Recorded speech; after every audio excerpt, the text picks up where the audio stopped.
राम राम भाई, मेरे चैनल में आप सभी का हार्दिक स्वागत है।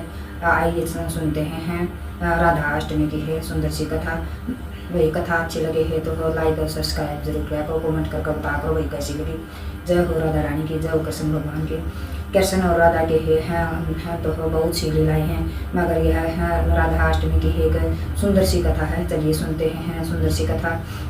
एक समय की बात है राधा रानी और उसकी सखियाँ अपने हैं मोतियों के हाथ पुरोने के लिए है मल्हारी है कुंड के पास एक गुप्त स्थान पर गई। उन्होंने है सोचा है कि यहाँ है इस जगह का कृष्ण है को नहीं पता है यह जगह कृष्ण से ये छुपी हुई है। यह उनको बैन था कि वह ये कृष्ण के नहीं इस जगह का नहीं पता है। वह 1 घंटे तक तो आराम से शांति से है अपना काम करती रही।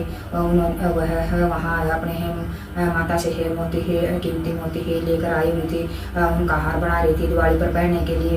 तो 1 घंटे तक वह आराम से है अपने शांति से काम करती रही। और कुछ देर बाद है कि श्री कृष्ण ने उसकी आवाज़ आई, राधा तुम यहाँ बैठी हो क्या? उन्होंने चारों तरफ देखा तो ऊपर है कृष्ण और उसके है साथी उसकी मंडली खड़ी थी। उसके कृष्ण की मंडली ने है उसकी सखियों को चारों तरफ से घेर रखा था। तो वह देखकर बहुत आश्चर्य में हुई कि वही इनको ही यहाँ का कैसे पता चला। फिर कृष्ण ने है यह सोच ही रही थी कि कृष्ण ने है फिर दोबारा से सवाल पूछा कि हे तुम है क्या कर रही हो?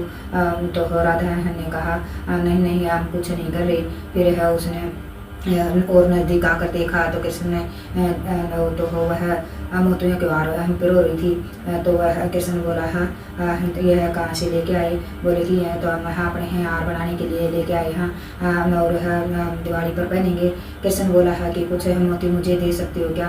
मैं अपनी गायों और उनके लिए हार बनाऊंगा। ये इन मोतियों के हार पहनकर है मेरी गायें बहुत ही सुंदर लगेंगी। दिवाली पर है उनको लिए हार पहनाऊंगा। तो राधा बोली है नहीं नहीं है हमें यह तुम्हारी गाय के लिए एक भी मोती नहीं देंगे। यह तो हमारे है हार के लिए है, हम अपनी माँ से लेकर आए हैं। तो सभी है सखियाँ नाट गई। तो कृष्ण है वहाँ से नाराज हो गया। उसका चेहरा बिल्कुल उदास हो गया था। हर बार वह कोई भी चीज़ होती है तो उनसे छीना झपटी है कर ले जाता था, मगर अब की बार है वह चुपचाप उदास होकर चला गया। कुछ फिर वह जाने के बाद में फिर उसका सखा आया तो बोला राधा तो तुम है एक मटका दूध का दो, मटके दूध के दो। बोले क्या करेगा? बोले कि है कृष्ण मोती उगाएगा और उसमें है दूध से सींचेगा।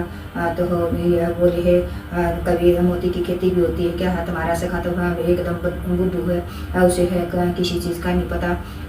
तो हम है न तो मोती देंगे न ही दूध देंगे, हमारे पास है कुछ नहीं है देने के लिए है, जाओ यहाँ से। यह सुनकर है वह उसका सखा भी है वहाँ से चला गया। तो कृष्ण है से जाकर बताया तो कृष्ण पर पटकते हुए बोला ऐसी बात है हम मोती उगा कर देखेंगे। वह उसने है अपनी माँ से है कीमती मोती लेकर आया और है उन्हें अच्छी से है क्यारी बनाकर है उनमें है उगा दिया था। और फिर है अपनी माँ से है दूध लाकर और उन्हें दूध से सींच दिया। 3 दिन के बाद है वहाँ पौधे उगाए और उन पर बहुत ही सुंदर सुंदर है मोती लगे हुए थे। राधा और उसकी सखियाँ उसके है सखी के साथ है पीछे पीछे छुपती छिपाती उनके है पीछे गई और देखा तो वह उनके है बहुत ही सुंदर फूल उगे हुए हैं और सुंदर सुंदर मोती लग रहे हैं। तो फिर वह उन्होंने राधा से रुका नहीं गया और वह कृष्ण से बोली है क्या तुम है तुम्हारी तो है तो मोती है बहुत ही सुंदर है, क्या कुछ मोती मुझे दे दोगे? तो वह बोले कृष्ण ने कहा नहीं यह तो मेरी है गायों के लिए हार बनाने के लिए हैं और है बंदरों के लिए और मोरों के लिए, अगर बचे रहेंगे है तो फिर भी मैं है तुम्हें नहीं दूंगा। राधा रानी है रुष्ट हो गई और है उसने है सोचा है कि आप भी ये हम मोती की खेती करेंगे। यह कहकर वह वहाँ से वह बोली है ठीक है मत दो, हम भी है मोती की खेती उगाएंगे। तो राधा रानी ने है और है उसने उसकी सखियों ने है वहाँ खेत जोत कर है और मोती ही की है मोती की बिजाई कर दी, जगह जगह पर है मोती है लगा दिए। और है उन्होंने सोचा कृष्ण ने तो दूध से सींचा है, हम मक्खन है से सींचेंगे इसे। तो वह है उन्होंने है खेती लगाई। फिर कुछ दिन 3 दिन बाद है पौधे हो गए। तो कृष्ण आया है, कृष्ण ने देखा तो वह बहुत ही है नाच कूद रही थी। उन्हें देख कर कृष्ण उनको उछलते कूदते देख कर है कृष्ण वहाँ आ गया और बोला है इतनी खुश क्यों हो रही हो, क्या बात है। बोले कि हमारी भी है मोतियों की खेती उग गई।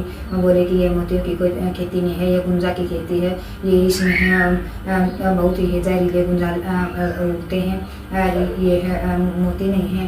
तो उन पेड़ों फूलों पौधों पर है बहुत ही बड़े बड़े गुंजा के फूल लगे हुए थे। और है उस पर है फिर कुछ दिन बाद है दिवाली आई है। तो उसमें कृष्ण ने है उन मोतियों के है उसकी गायों के लिए हार और है बंदरों के लिए मोरों के लिए और बहुत ही सुंदर हार बनाए हुए थे। वह बहुत ही सुंदर लग रही थी। तो राधा ने देखा आते हुए है, उसने है देखा कि कृष्ण है जो राधा ने है गुंजा बोए थे होनी की है माला बनाकर है पहने हुए है। तो राधा ने सोचा है कहीं ये जहरीले है गुंजा है, इसके का जहर है कृष्ण को न लग जाए और इसको कोई कष्ट न हो जाए, यही सोच रही थी। तो कृष्ण बोला है राधे है ये है मोतियों से भी है बहुत ही महंगे हैं, क्योंकि है ये तुमने उगाए हैं और बहुत प्रेम से उगाए थे। आज के बाद मैं है इसी की माला करूँगा। फिर उसने एक पॉलिथीन में बंधे हुए एक है डिब्बे को दिया है। तो उस पर है राधा नाम लिखा हुआ था। और राधा ने उस डिब्बे को खोल कर देखा तो जो कृष्ण ने मोती है परोए हुए थे उसका एक सुंदर हार बनाया हुआ था। कृष्ण ने उसके है आँखों से आंसू झलकाए और है कृष्ण ने इशारे से बोला है कि है पहन लो। तो राधा ने पहना तो बहुत ही सुंदर लगा। उसके है प्रेम असुर है रुक नहीं रही थी, वह बहुत ही खुश थी है। और है यह है एक कृष्ण है जन्माष्टमी की राधाष्टमी की है एक सुंदर सी कथा है। अच्छी लगी तो भैया कमेंट करना, हाँ सब्सक्राइब करना और बताना है कभी है कैसी लगी। जय कृष्ण जी की, जय राधा रानी की, जय सच्चे दरबार की।